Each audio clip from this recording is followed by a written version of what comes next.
Hello and welcome to Comedy in a Nutshell, a podcast built on the slightly flawed premise that comedy can be explained. Each episode I ask a comedian how it works, why it works, and what happens when it very much doesn't. There are insights, there are contradictions, and there's a strong chance someone accidentally says something funnier than planned, which to be fair is kind of the point. I'm the comedy nerd who's seen more than 2,000 different comedians perform live comedy, and you can find out more about my journey in comedy fandom on my website, thecomedynerd.com. Please also take a moment to like, subscribe, rate, review, and share the podcast. Thank you. My guests for this episode are Claire McFadden and Maureen Monahan, two writers and performers with credits spanning Saturday Night Live, The Onion, Comedy Central, and Second City. Together, they're a gloriously absurd sketch duo, who this year are making their Edinburgh Fringe debut. Expect smart, anarchic sketch comedy packed with songs, improv, and wonderfully unhinged ideas. It's sketch duo Spooky Dookie. Was comedy a big influence on the both of you when you were growing up? I would say I definitely was exposed to some comedy. I grew up pretty strictly Catholic, so there was a lot of stuff I was not allowed to see. But one thing that was hugely influential that I was allowed to watch was The Simpsons. And I think it was because my parents could tell it was smart comedy, and not just like probably what they saw as like kind of, you know, too mature, like too kind of like crass. But I got to watch a lot of The Simpsons and I was obsessed with it. And I had many DVD sets of the different Simpsons seasons.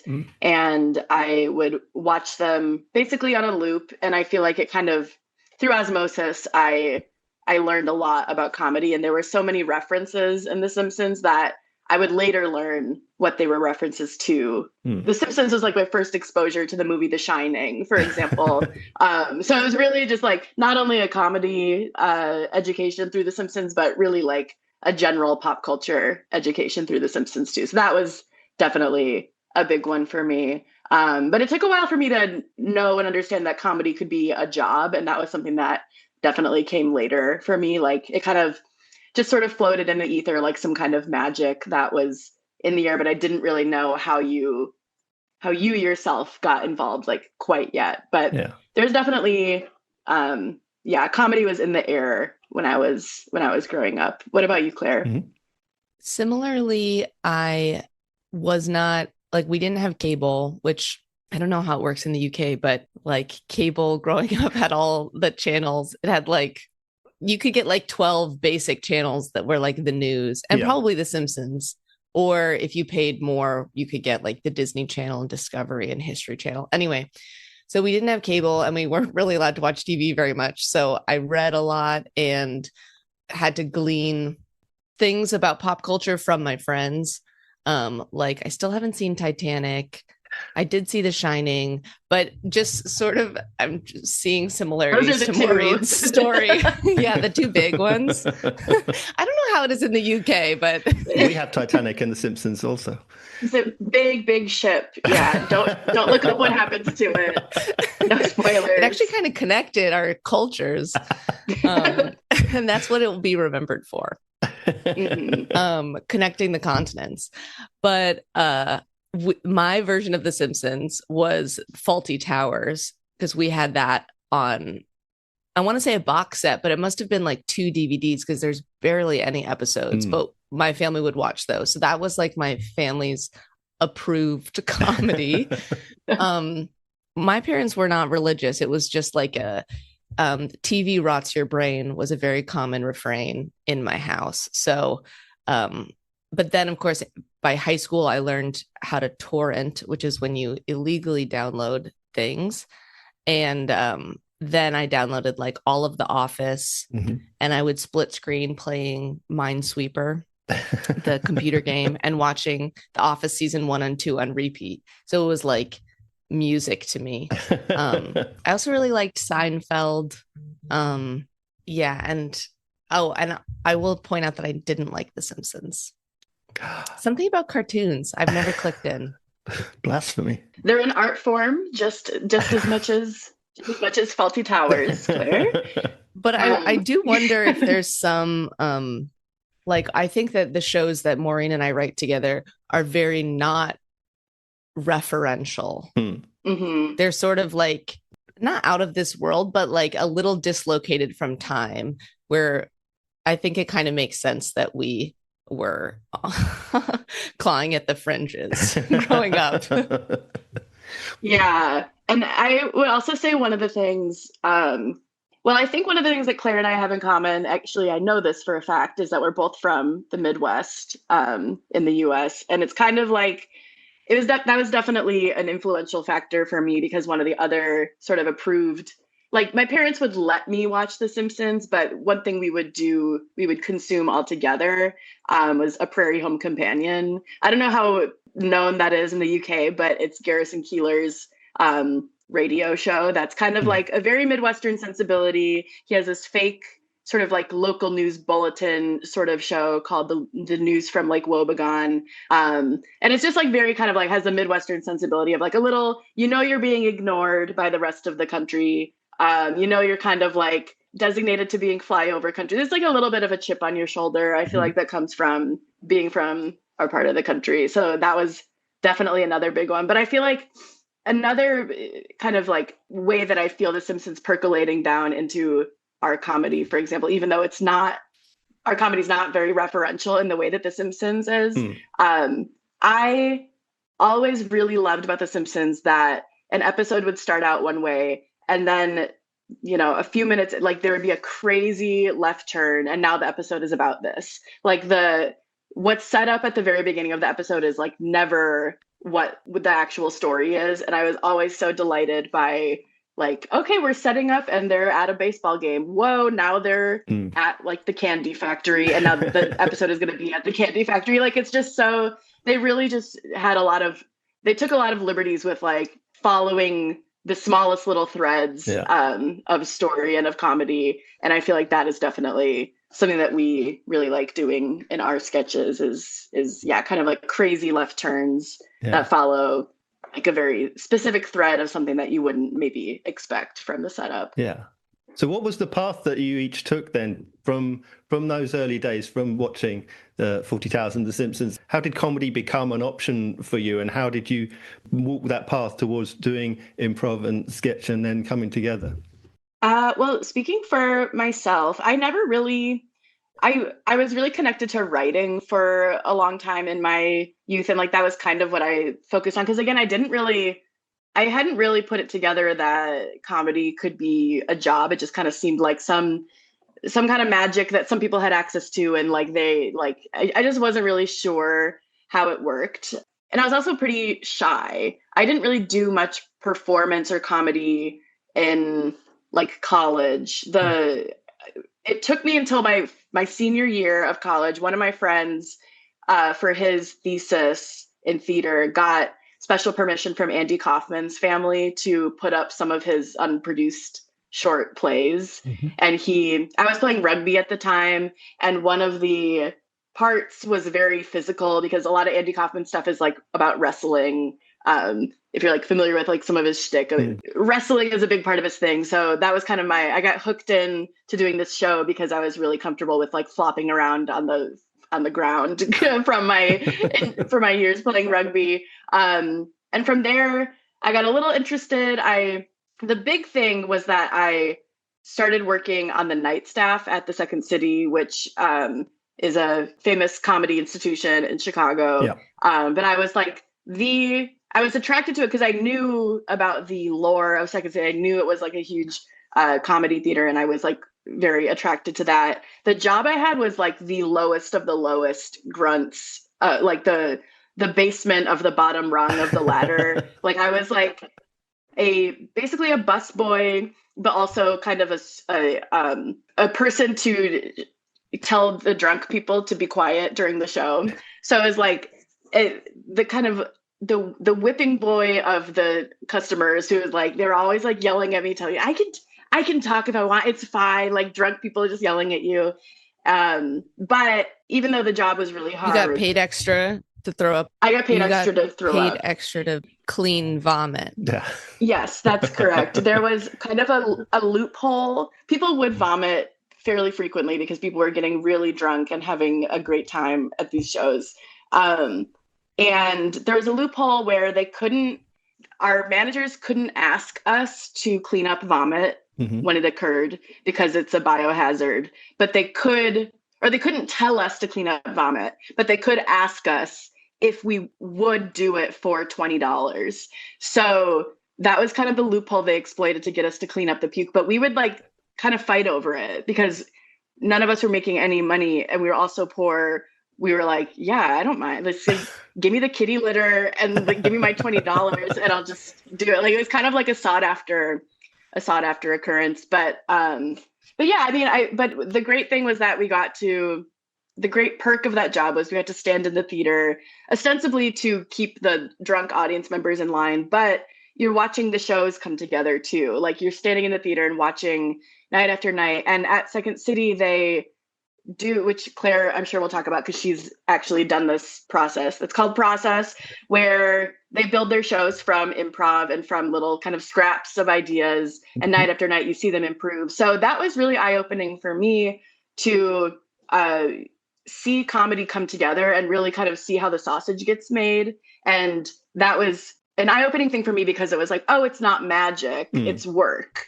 Like, and you see things fail and you see them start to slowly come together. And it was like, oh, okay. It was like looking under the hood of a car or something and like seeing kind of how it worked. And it made it just so much more accessible, having that experience. And I feel like that was what really hooked me in, was like, oh, it is like, it's not magic, it's work. And I know how to work, you know? So that was a big thing for me that got me. And from there, I sort of dove in headfirst to the comedy scene in Chicago, met Claire, et cetera. But that was really the first kind of beginning moment for me, was, working this really hard job at a great comedy institution. Yeah. How does that compare for you, Claire? I grew up right outside Chicago. So there was influence from the Chicago scene, which is, well, sketch and improv. And so I actually started doing both in high school. And then I went to school for environmental studies and did improv and sketch, sort of the school groups, not as a academic pursuit, but just for fun. And then when I graduated, I wanted to get a meaningful job. I had just worked on the 2012 re-election campaign for Obama. And so I was hoping to do something, you're welcome, in environmental policy. And I applied to work at the White House and for nonprofits and all this stuff. And it was a horrible job market. And basically I ended up being a nanny and working coat check. And then I thought, like, okay, well, what would I really truly want to do if I'm not going to be able to succeed at this thing that I thought was like sort of a reasonable entry point into being a useful adult? And similarly to Maureen, I didn't know anyone who worked in comedy or entertainment or anything. So one of my mom's friends was a poet, and that was like an artist that I knew. And now looking back, I don't think she was making money, but I was just like, didn't know a lot of working artists. But I had read Tina Fey's memoir, Bossy Pants, a bunch in college. And she basically moved to Chicago, worked horrible jobs, and did Second City and this other improv theater called IO, and then went to SNL. And so I sort of used that as a blueprint, moved to Chicago, met Maureen. That was a big part of Bossy Pants. Yeah. When Tina Fey met Maureen, it changed her career. Sort of the blueprint. And weirdly, I ended up having you could boil down to what I did to be very similar to Bossy Pants, because I did tour at Second City and do main stage and then get a job at SNL. But it certainly didn't, I don't think I did it with the efficiency she did. I was more all over the place. But I did some really fun stuff. Like I worked at Jackbox, which is a video game company that makes party games. And that was like super fun and something I didn't even know existed basically until I applied.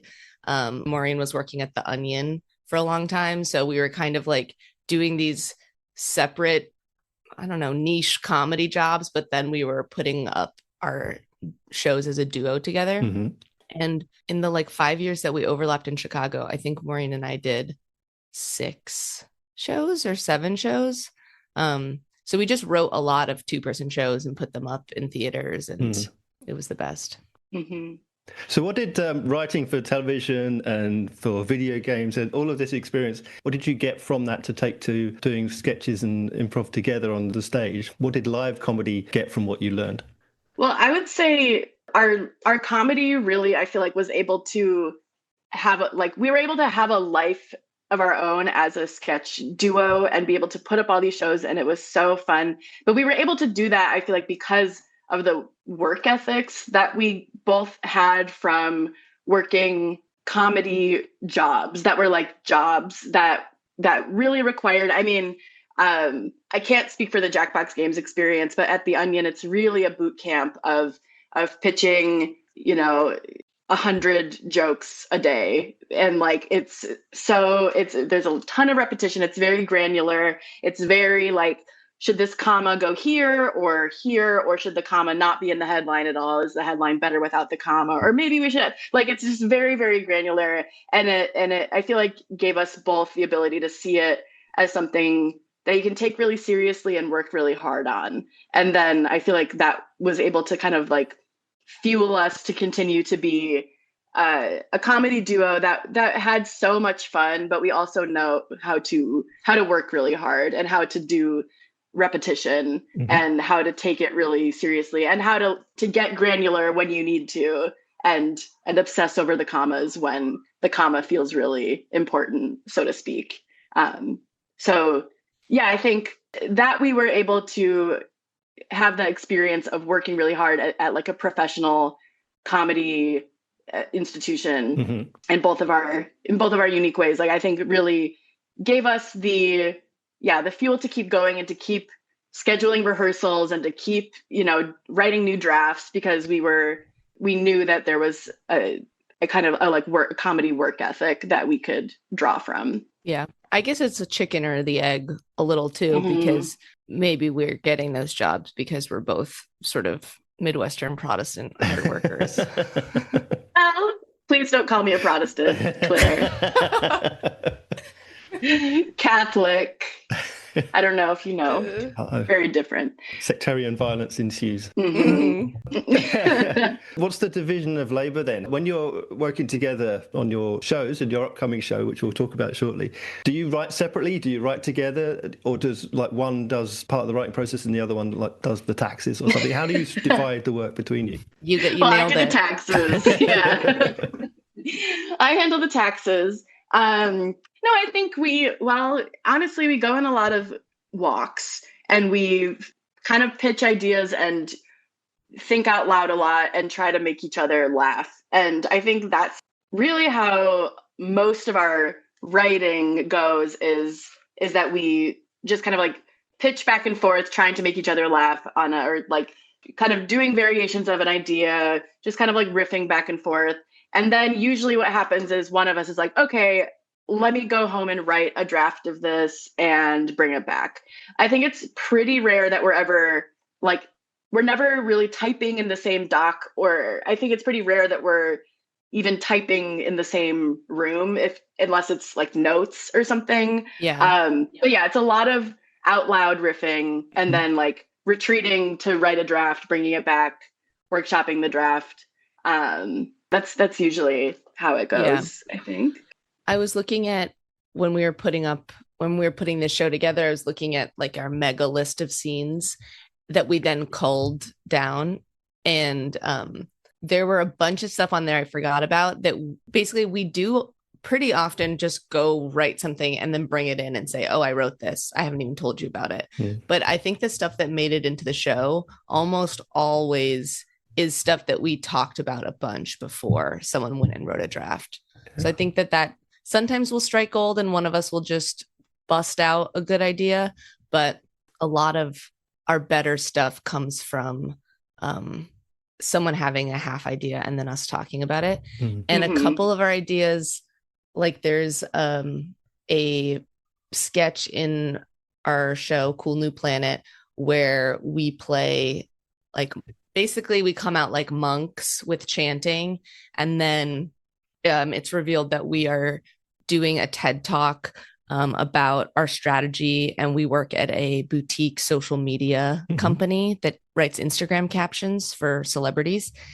and we receive the captions from God. And so we'll like ask for a suggestion from the audience of a picture they have on their phone that they want to post to Instagram, and then we'll sort of chant and moan, and then we'll like receive a caption from him, capital H. And that came from the fact that Maureen and I play a game together where we will describe a picture and then we'll go back and forth and try to say like the most basic captions that someone would put on the picture. It sounds like a boring game, but by basic we mean like kind of like an anthropological study of how people talk on Instagram, yes, or how people, the kind of like special language that people use to make their Instagram captions sound cool, like this sort of delicate ballet of trying to say something witty but like not trying to seem like you're trying too hard, and like not like it's a very fun thing to observe. And Maureen is so good at it. I'm okay at it, but Maureen, can I set you up, Maureen? Oh my God. Okay. The pressure. Let me just preface by saying if it's horrible, Instagram. Okay. Yeah. If it's horrible, edit it out. If it's horrible, edit it out. Okay. Yeah. Set me up. And then will you provide a hashtag, Claire? Of course. We did not plan this. I was just thinking like the reason I thought of the sketch is because I was thinking about how Maureen comes up with such good ones. Okay. So it's like paintbrushes in a jar. The picture is like that and an iced coffee on a patio table. Okay. And then I would convene with God for a little bit. Paintbrushes in a jar on a patio. And then what I'm receiving from God is Van Gogh era loading ... Yeah, and then the little paint, an emoji of a painting. You know, the one with the gold frame. And the hashtag is like, try one thing that scares you every day. Yeah. So, Mark, does that resonate with you? Do you see that type of posting on Instagram? Yeah, all too often. Yeah. So anyway, Maureen and I would just like, my family is in Greece, and one time Maureen came and for like a week, and we just played endless games like that where we would like try to caption photos. And so I think that and I don't want to spoil this, but we also have something in our show that is related to Hamilton, and that came out of a conversation Maureen and I had a lot, which was just pinpointing, I'm sorry, but the lamest moments in Hamilton. We both really like the musical. We love Hamilton. But there's some moments, just like ways people say something or turns of phrases that are just like, bleh, like you want to rip your clothes off. And so one of the pieces in our show came like completely out of us just sort of like making fun of this one moment over and over. So I think that the most fun stuff in our show comes from like pre-existing bits that we do together. Right. Yeah, definitely. But then there are also things in our show that are like, well, we've never been French before. Like, let's write something where we're French. So it's like, it's a nice combination of things that are born out of our genuine joy when we're making each other laugh and like riffing on these things, like moments in Hamilton that are like so like Lin-Manuel challenging you with a knife to your throat, being like, do you still like it? It's cringe. But then there are, very kind of the very workman-like things are like, well, we need a sketch where we're French. So let's have a sketch where we're French. And I mean, it really is just a lot of making each other laugh at the end of the day. How much does improv still play a part in this carefully written production? And how do you keep it entertaining for you? Like, for example, do you try and make each other laugh when you are in live mode? Yeah, I mean, we're very invested in doing very polished sketch. So I don't think we'll ever try to make each other laugh if it means making something sloppy or kind of like going for the break laugh over the real kind of intended laugh. We're definitely trying to make each other kind of like snicker under our monk hoods, like especially in this Instagram bit that Clara's describing. We're doing an insane chanting and moaning toward each other with our foreheads touching, and we have these like big brown monk hoods on, and we're definitely like giggling as we're doing that and making each other laugh there. But our improv is usually pretty minor in terms of things that are written for the show, just because we like to keep it tight and we like to keep it polished. So we choose our spots definitely to kind of jab each other, but we usually keep it pretty buttoned up. Yeah, I don't know if this is from Second City, but it feels like it is. That we have basically, like, I think in this show we have 2 sketches that contain audience participation and improv. And then it's just very contained to those spots. And otherwise we're pretty much like executing the material. Yes. Well, like you say, you're taking your show to the Edinburgh Fringe. This is your debut show. So before we hear a little bit about the show, how do you reconcile taking US-style humor, or this humor that you've performed over and over at festivals in the US, and bring that to a UK and an international audience? How do you alter it or not alter it, or what's different here than it is on your side of the pond? Well, I will say we did Google, is Hamilton popular in the UK? And found promising results. So we're hoping that one will still play. But yeah, I mean, I think like it's just part of, there's a little concern, but we never want to, our point of view is our point of view. And just as much as kind of being from the Midwest has informed both of our comedy in like in the US sense, like I think being American does like inform our comedy, and a lot of the things that we satirize in the show are like directly referential to the experience of being an American, especially right now. Again, no spoilers, but definitely there are some references to the state of American politics and just kind of like the havoc that wreaks on your brain and on your soul. And I think we're hoping that UK audiences can still relate to that feeling of kind of like this absurd, insane world that we're living in, especially as Americans. And I think that the fundamentals of what's funny there are consistent between the US and the UK. But I'm really excited to see. I mean, I'm so excited to hear what people are posting on Instagram in the UK. Like, I'm excited to do a little research and get on Instagram and see what the captions that people post about landmarks in Edinburgh are, and like what the cliche Instagram captions are, and what we'll read to UK audiences. So I mean, I'm not expecting it to be a perfect one-to-one, like every single reference is understood, but I'm so excited to see what does hit, and like what we may need to change is just going to be like a fascinating experience. So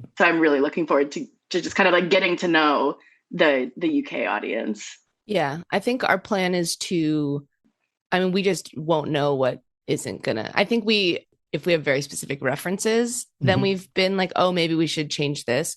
But in terms of sensibility, I think we just won't know till we're there. And then we have such a backlog of, 7 shows worth of material that if we need to pull out chunks of the show and try new things, we could swap things in, which I think is the plan, because there's no point if an audience really isn't receiving something well in a comedy show, I don't think there's a point to being like, well, we must continue doing what we wanted to do. Let's teach them a thing or two. I think that would be true if it was like a 2-woman show about our journeys or something, but we really write our shows to be funny.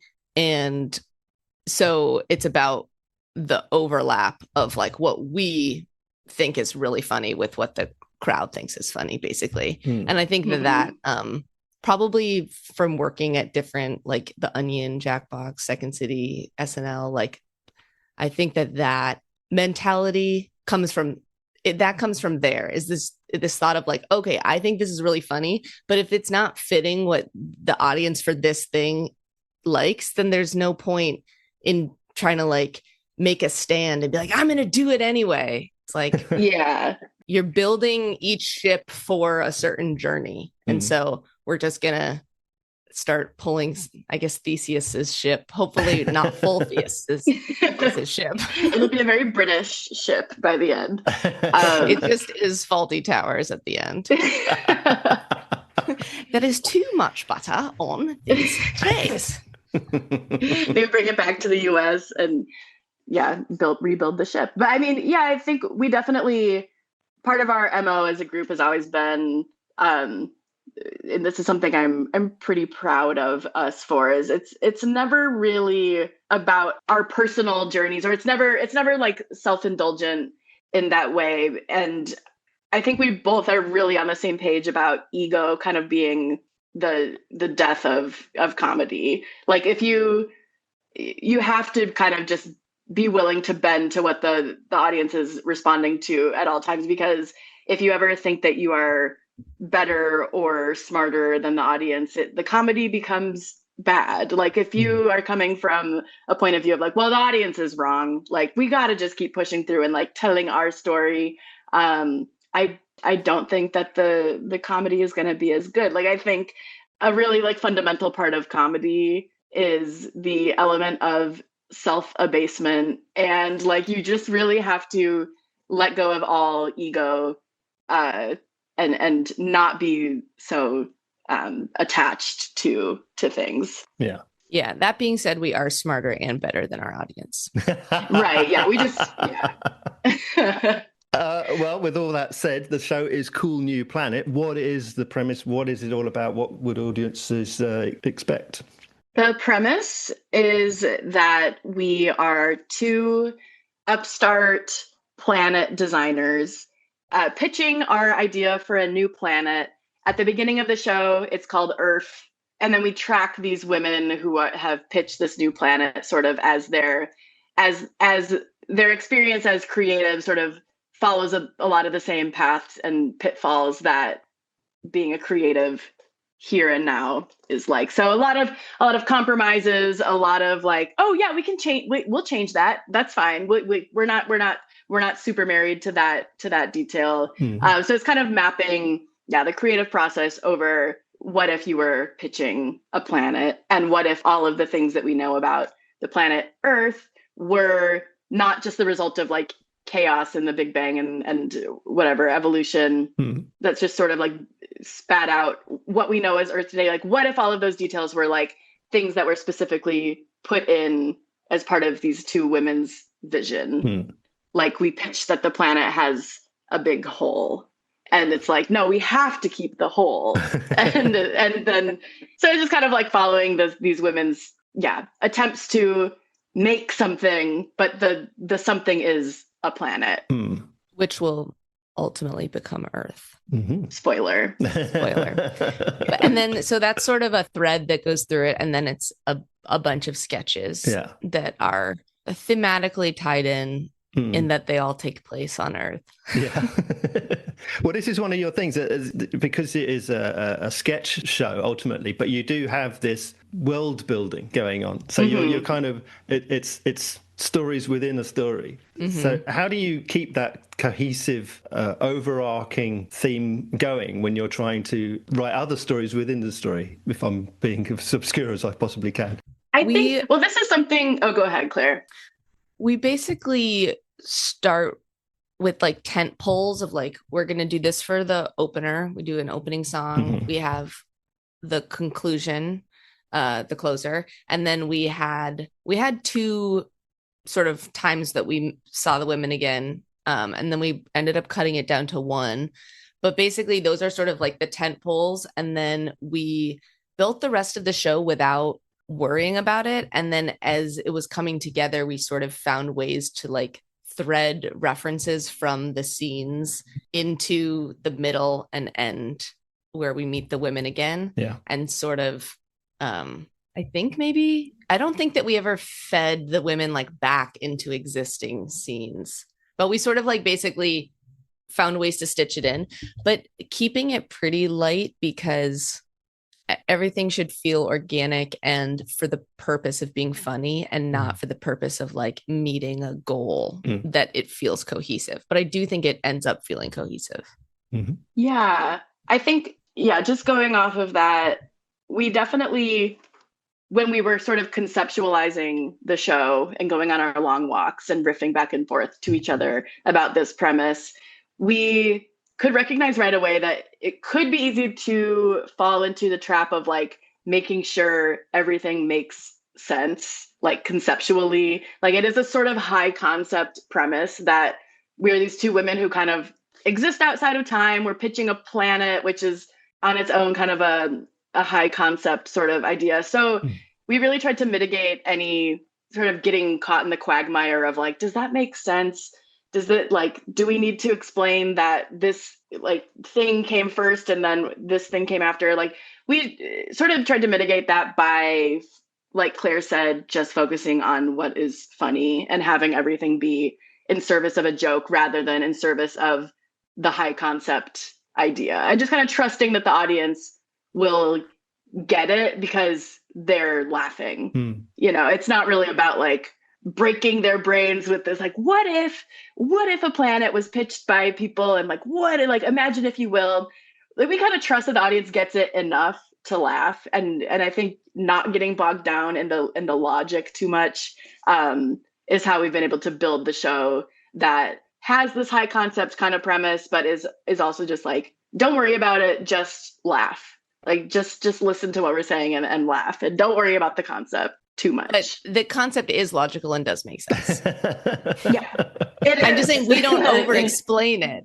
Like, yes, it's extremely coherent. It's just we're not like trying to be like get it all the time. Yeah, we trust that the audience gets it, and we trust that it's funny. Yeah, so funny that if they happen to not get it, it doesn't matter because they're laughing. But yeah, it is cohesive and makes sense, as Claire said. Yeah. Well, you've done many shows together and you've got a broad festival experience. As I say, this is your debut at Edinburgh, the world's largest arts festival. Does that name, the word debut, does that carry weight? Is that a millstone around your neck? Or your experience is so broad now that you're striding fearlessly into the festival without hindrance?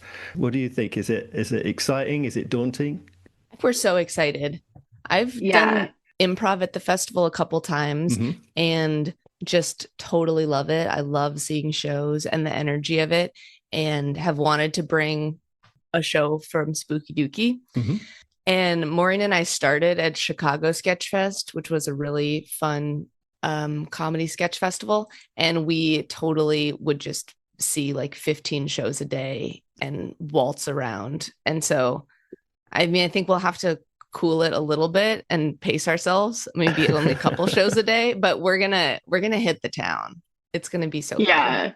We're both so excited to see the crazy variety and number of shows that are at Edinburgh Fringe. We've done several festivals in the US and we just love the festival life. We love seeing tons of shows. We love getting to do our show for different audiences, even like, night to night. It's so fun seeing what hits more with certain audiences. It's just like such a fun time, kind of just speed running tons of comedy shows, including our own, but getting to see so many shows and just being in that festival atmosphere has always been so fun for us. So really excited to kind of like kick it into overdrive and do the ultimate version of that. The ultimate version of staying on our friend's couch in Boston so we can do a couple of nights at a comedy festival in Boston and just seeing a ton of shows. And so doing that for a month in Edinburgh is going to be like such a fun and hard and exciting escalation of that. You're talking about watching lots of shows, so you still can watch comedy then, or do you avoid sketch and just enjoy other forms of comedy, or are you still able to be entertained in the same way as you once were, perhaps, or are you analytical now? Wow. I love sketch. Yeah. I feel like there's not enough sketch. And I've always felt this. I thought when I was in Chicago, people would be doing indie sketch all over the place, but a lot of improv, a lot of stand up. And when I've been at the Fringe, I've loved seeing sketch.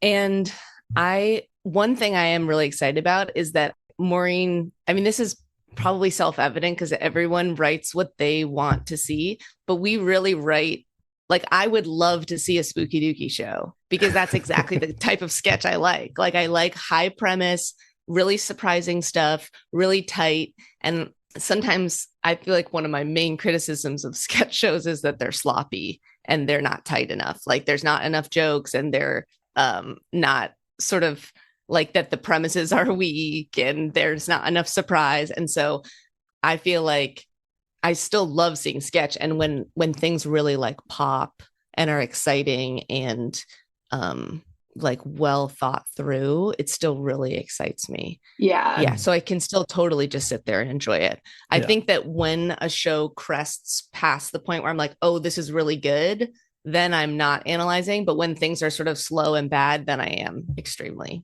critical inwardly. Yeah. I think, we both have a ton of fun watching. Like, it's so fun to see a great sketch show and come out of it being like being on a roller coaster where you step off and you're like, I don't really even know what happened, but I know I was laughing and having a great time. It was just such a whirlwind. But then it's also so fun in its own way to watch a show that's not quite as much of a like, oh, this is like really hitting my comedy centers of my brain. Like, and seeing something that is like slower where I'm like, oh, interesting. Like I can. You can say bad. I'm going to say interesting. You can say it's bad because we're not talking about a specific show. We're talking about, we know some things are bad. You're right. She won't admit it because she's Catholic. Go to confession after this. Claire and I love seeing a show where we're kind of squeezing each other's knee like, oh my God, this is so painful. Because it is still so fun from an analytical point of view to be like, oh, interesting. That's where they went with this. Or like, oh, I can tell that there's a long costume change happening backstage. I can tell somebody is getting into an inflatable dinosaur costume. I can tell, like, it's fun to pick up on, it's just fun in kind of like an inside baseball kind of way to be like, oh, I've been in a sketch group like this, or like this reminds me of like a sketch class that I was in, and I am noticing pitfalls that I'm familiar with, and like, oh, interesting, or like, oh, this idea, this sort of, I'll just say bad sketch is giving me an idea for a different sketch, and it is just like, it's so fun to be thrilled by a great sketch show, but it's also just fun to watch sketch even when it's bad because the wheels are turning. Agree. And there's so much to talk about after. And I think we both just love the craft of sketch. Like Claire said, we both wish there was more sketch and that sketch was more mainstream and like more taken more seriously by both people who watch it and by people who do it. And part of that is like keeping your shows nice and tight. And we love that. What about you, Mark? Can you see so much? Are you still laughing? Sometimes I forget to. Yeah, I do still laugh. If it's something I haven't seen before, if it's not like a hack, if it's something original and exciting and interesting, I can relax and be absorbed. Yes. It has to be 5 stars. Otherwise, my time is being taken from someone else who could be 5 stars. Well, I think that's the thing, too, is that, sort of like tepid, overdone hack stuff, that's the most angering. And then if something is bad, but it's new or weird and it didn't work, that's really fun to talk about. Like, when things really go wrong, but in an interesting way, that's so much better than, like, to me, watching an okay show that's just like, oh yeah, that I've seen that before, but it was like executed okay. Oh my God, I would so much rather watch bizarre, insane, bad sketch that doesn't work than formulaic, like Hi, welcome to Chili's. I'm bringing my mom, dad, be normal around my new boyfriend. Like, Yeah. yeah. Before my boyfriend comes in, I have to tell you there's something weird about him. Yeah. Do you think that there's one important lesson that you've learned so far, something that sort of informs what you do going forward, a philosophy that you've developed? Apart from Catholicism, apart from the miracle of transubstantiation, I mean, I don't know. This sounds kind of woo-woo and corny, but I think, and something that I think myself and a lot of people involved in comedy struggle with is there's sort of a trope of like the self-loathing comedian, I think, and like the self-abasing person who's like, I'm a piece of shit. Like I like whatever. Laugh at me, laugh at how pathetic I am. But I think you really need to love yourself before you can make other people laugh. Like you have to be secure in yourself and like and love yourself, because it's so painful to watch a self-conscious and self-doubting person on stage, and the best work always comes from people who are really confident, not just confident in general, but truly confident in yourself and what you have to say and your point of view, and that comes from self-love. Sorry to say to all my Catholics out there, but the secret is actually loving yourself and not constantly punishing yourself. That is the path to being funny. Claire? Wow. I think that Maureen and I have been working together for 10 years now. And I think that I'm glad I was sort of armed with this thought all along, which is to enjoy it along the way and not be so focused on a future thing like writing for TV that you're not having fun doing the actual thing, which is putting together a show. And I think that it speaks to that we both started together at like 23, putting together comedy shows in our living rooms. And then we now have been achieving our dreams, and we do work in the industry, and we're still rehearsing in our living rooms for this show. And we're, going to a festival, and it's all self-propelled because we like doing it. And it's the same thing we were doing 10 years ago. And now we have much more established careers, but it's like, this was it all along. So I'm glad that we were able to enjoy it then, and that we're still enjoying it now. Yeah. Mm-hmm. Well, what then so far do you think have been the one best and the one worst experience you've had through comedy, through being comedians? Well, one time, this is a gig story, but we did a festival once, and the tech went so badly, like the technical aspect of the show, that afterwards the technician cried and apologized. And he said, I don't know what happened. That has never happened before. And it involved, like, we opened our show with a song called Women's Issues. And as is traditional in a comedy song, the first minute are played pretty straight. And then the turn is when you oh, this is the twist on it.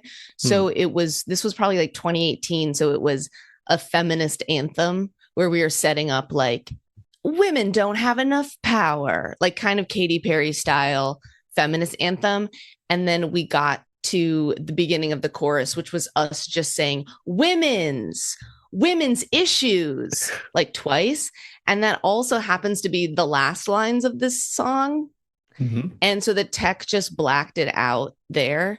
And everyone applauded. So it looked like we had begun our comedy show by doing a sincere, like feminist, sincere ode to feminism. And it usually when things mess up, I'm like, okay, let's just move on. It's better than trying to like, but for this, I was like, that can't be the foot on which we take the first step of this show. So the lights came up and we said, could we actually keep the song going? And he said, in a quiet voice from the back, okay, we're gonna just have to start it over. I don't know how to play it in the middle. So then we started the show over and we had to do that minute again. And it was excruciating in a special way. We made the call in the moment, kind of non-verbally to each other, to be like, we're not gonna act like the mess up never happened, because the audience all knows that the mess up happened. So we're gonna sort of talk through the parts of the song that we already, like the sincere beginning part of the song was playing. We were like, okay, you all know this part. We already did this. And I don't know if it was the right call or if we should have just taken the path of everybody wipe your memory. We're just gonna straight up do the whole thing again. But I do remember that later on in the show, the tech brought the lights up on Claire on all fours, like not facing the looking audience, for a prop on the ground, crawling on the ground, looking for a ukulele in the dark. Because it was also a theater that had no glow tape. It was like really, really dark in the blackouts. So it was a special experience that felt so bad in the moment, but we laughed so hard. It's given us a lot of joy. It's given us a lot of joy. But I think that's also, and we were doing a festival in another city, so a bunch of friends who live on the East Coast had come to see this. They'd never seen us before, and it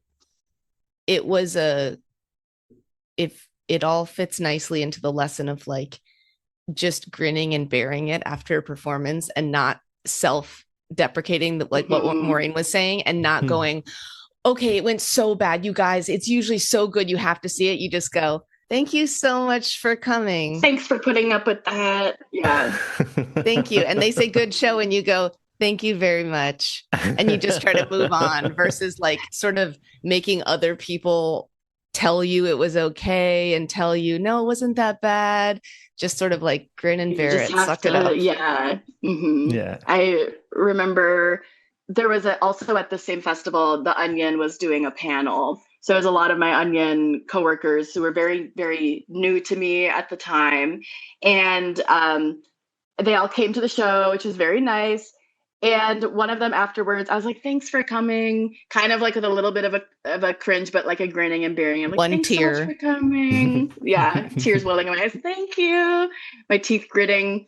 And this coworker said very nicely, I've always wanted to see you perform, and now I have. And that was the end of the exchange. And I was like, so true. You can't argue with that. You have. You did see. You did. Thank you for saying something true. You didn't lie.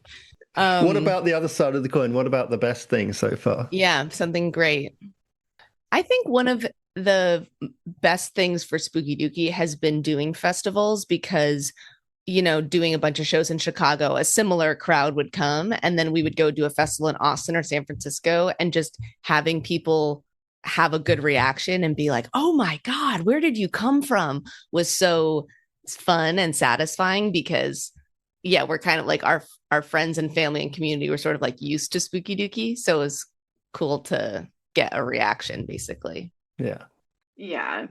That is always like the best stuff for us is like, not exclusively or exactly receiving compliments after shows, although that feels nice, but it's just so that's always so fun for us to put our stuff up in front of people who have never seen us before, and get a positive reaction of like, whoa, I don't see a lot of sketch like that. And I think it's just because a lot of sketch is sloppy and people are putting on an inflatable T-Rex costume backstage, and it's an epidemic. And I think we pride ourselves on tight sketch, and we love being recognized for that, of showing people sketch that is like really joyful and very much what we think is funny, and we're having so much fun on stage, but we also have, I think, a level of discipline that can be refreshing to audiences, especially, I mean, I don't know how it is in the UK, but in the US, like, yeah, there's a lot of inflatable T-Rex costumes. And is that a thing, Mark? Is that a thing in the UK? I have borne witness to an inflatable T-Rex costume. I can't say how widespread it is. They have made it. There's no escaping them. They've colonized. They landed down. So how could people find out all about you and where they can see you performing? Well, something really exciting happened, which is that for 10 years, we resisted starting an Instagram account for our duo. And now we finally have. So you can go on Instagram and go to Spooky Dookie Duo, and that's us. And there'll be a link to the show, or you can Google. We're at Gilded Balloon at the Patter House. And our show's called Cool New Planet. Mm-hmm. Mm-hmm. Mm-hmm. So we've reached the final question, of course, the title of the show, the question I ask all of my guests. How would you sum up comedy in a nutshell? Maureen said she had an amazing answer to this that she's crafted over decades of thought. Maureen? Well, I was really inspired by Claire's answer to this sort of derivative. I don't even think I would have much to add. Claire's version of it is really the spark of it all. So well, and my version of it came from something Maureen actually did when I first met her, which is a really, really long fart. and that fart was inspired by a quiche that Claire made. Okay, comedy in a nutshell. I think that it is surprise and laugh. Mm-hmm. Surprise plus laugh. Yeah, I would say surprise is the sort of, when you break open the nut of comedy, in my head it's a walnut. The shell is the spectacle, the show. The nut is the joy, and the kind of like crinkly stuff that goes around the nut, the sort of nut casing that's not the shell, different than the shell, distinct from the shell, inside the shell, outside of the nut, is surprise, in that it's setting up an expectation really expeditiously, really clearly, and then subverting it to surprise, which is, some would say, the definition of simply what comedy is, that you could find in like a dictionary. But it also happens to work really well with my personal walnut metaphor.